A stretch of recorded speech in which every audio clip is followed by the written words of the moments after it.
Buen día, hermanos, que Dios les bendiga. El día de hoy vamos a estar hablando acerca de Lucas, capítulo 9, de los versículos del 28 al 40, y hablan acerca de la entrada triunfal del Señor Jesús a Jerusalén. Como bien sabemos, en la actualidad estamos a unos días de recordar la Semana Santa, aquellos días en los que nuestro Señor Jesús fue castigado, fue lastimado, fue llevado a la crucifixión, pero sobre todo que resucitó. Resucitó para culminar su propósito en esta vida aquí en la tierra, por la cual el día de hoy tú y yo tenemos la esperanza de una vida eterna. Y previo a esa semana, previo a esos días, hermano, también sucedió un acontecimiento, la entrada del Señor a Jerusalén. Y en esta entrada encontramos que había un público variado dentro de la misma. Gente que estaba ahí y que a lo mejor en estos días vamos a encontrar de la misma forma. Encontramos a unos discípulos que se mostraron obedientes a su Señor ante todas las indicaciones que les hizo y los preparativos que les solicitó para esta entrada triunfal.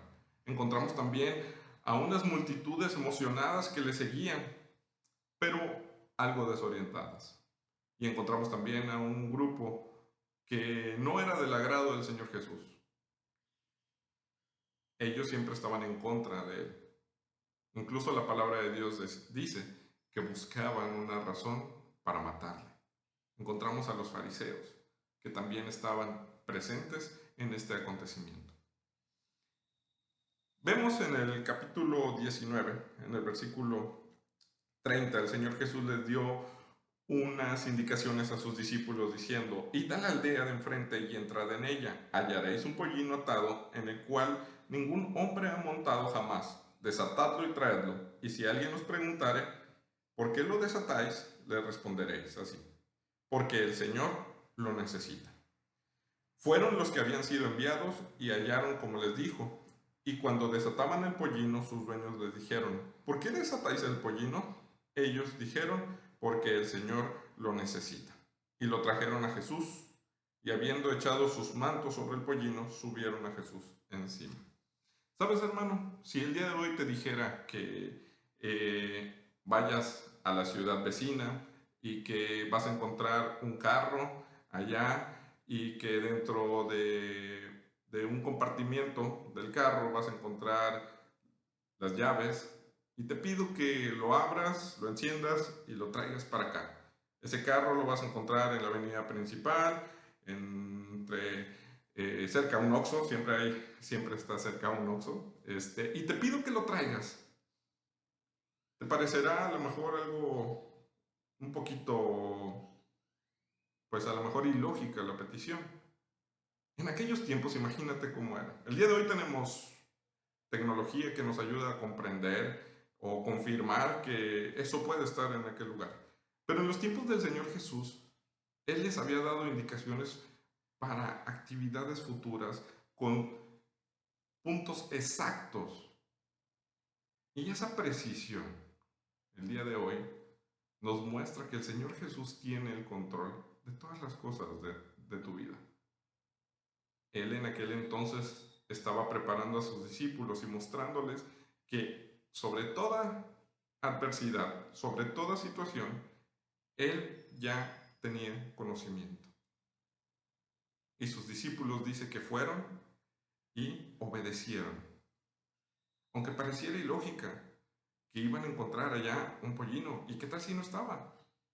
Quizá ese pensamiento humano pudo haber sucedido en aquel momento. Sin embargo, fue más grande su confianza en las palabras de su Señor que sus propios conocimientos y sus propios juicios. Es por esto que estos discípulos se mostraron obedientes a su Señor. No pusieron objeción, no pusieron trabas, al contrario, buscaron cumplir lo que su Señor les había mandado. Los discípulos forman parte de este público que estuvo en aquella ocasión.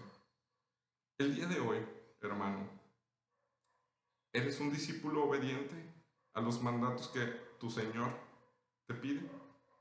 ¿Te pide amar y perdonar? ¿Amas y perdonas?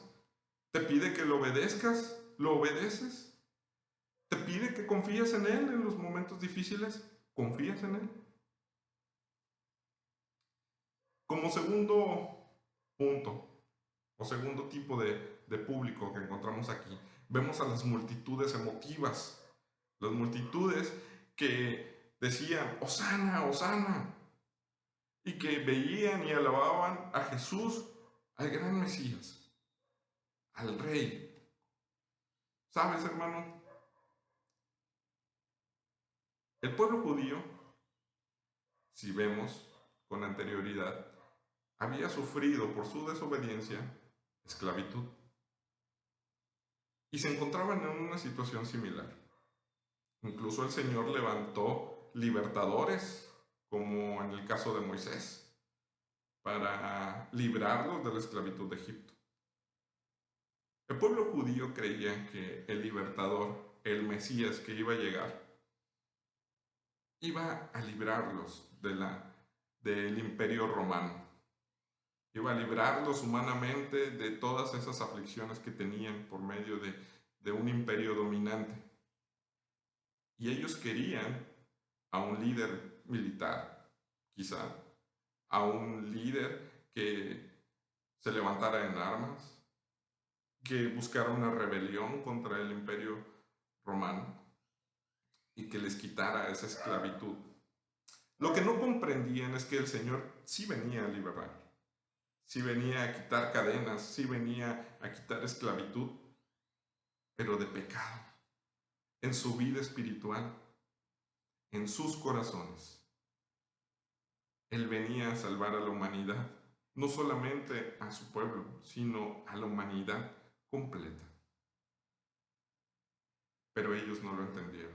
Ellos querían que Jesús se amoldara a sus necesidades y no ellos amoldarse a Dios.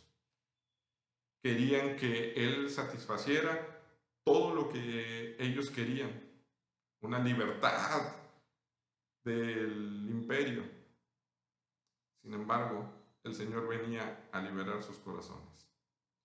Por eso esta misma multitud que lo aclamó en aquel momento era la misma que estaba días después gritando, crucifíquenlo, crucifíquenlo,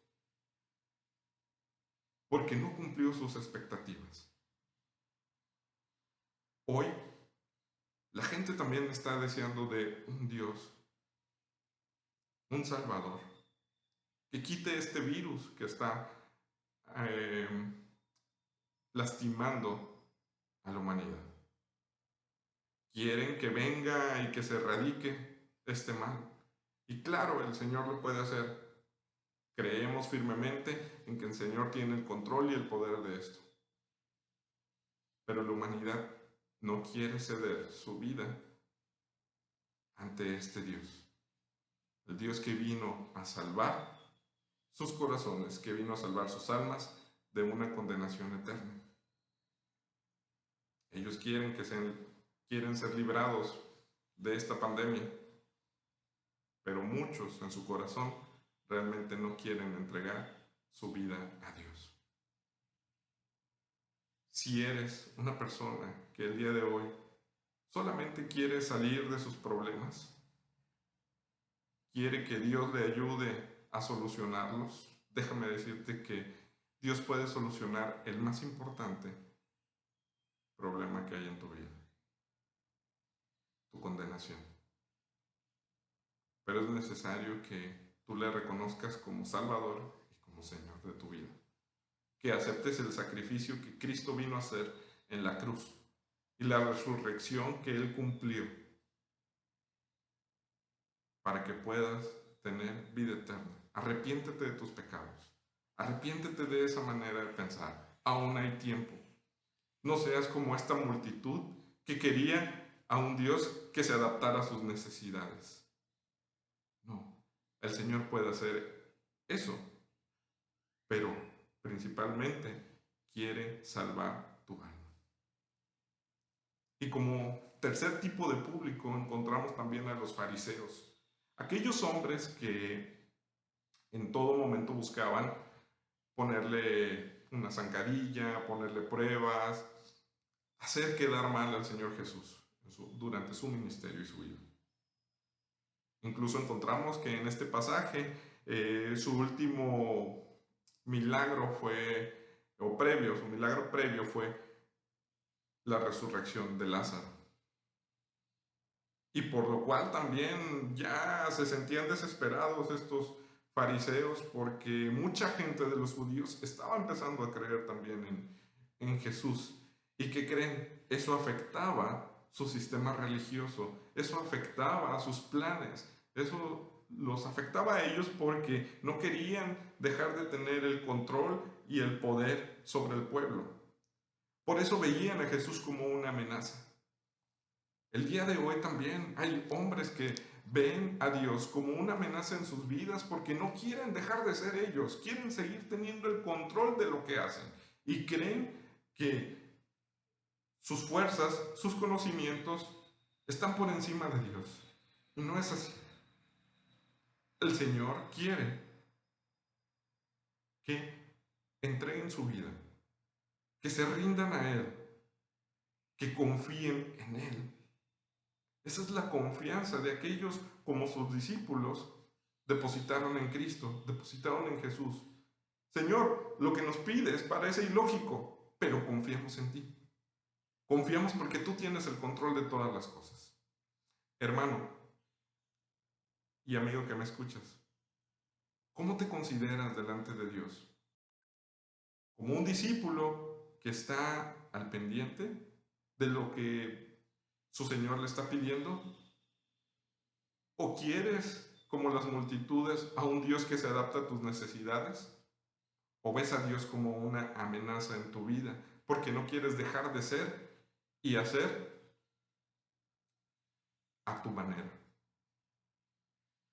El día de hoy el Señor quiere que te rindas a Él y que le reconozcas como Señor y Salvador. Arrepiéntete de todo corazón y vas a ver que el Señor transformará tu vida y te dará esa esperanza eterna.